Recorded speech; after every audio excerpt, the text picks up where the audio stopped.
Het jy al ooit gewonder hoekom sommige projekte die groen lig kry terwyl ander nie? Dit is dikwels te wyte aan die voorstel.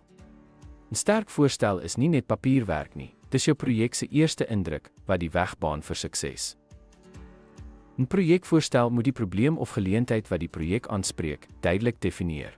Dit moet die projekdoelwitte uiteensit en hoe dit met die organisatoriese doelwitte ooreenstem.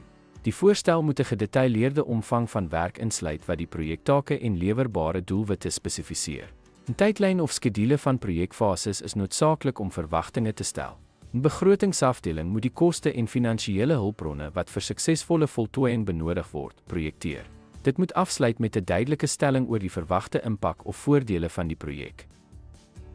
Ten slotte vereis projekvoorstelle 'n gestruktureerde uiteensetting van doelwitte, omvang, tydlyn en koste om waarde effektief te kommunikeer. Die bemeestering van voorstelontwikkeling verseker dat projekte die nodige ondersteuning en hulpbronne vir sukses kry. Dankie dat u by ons aangesluit het.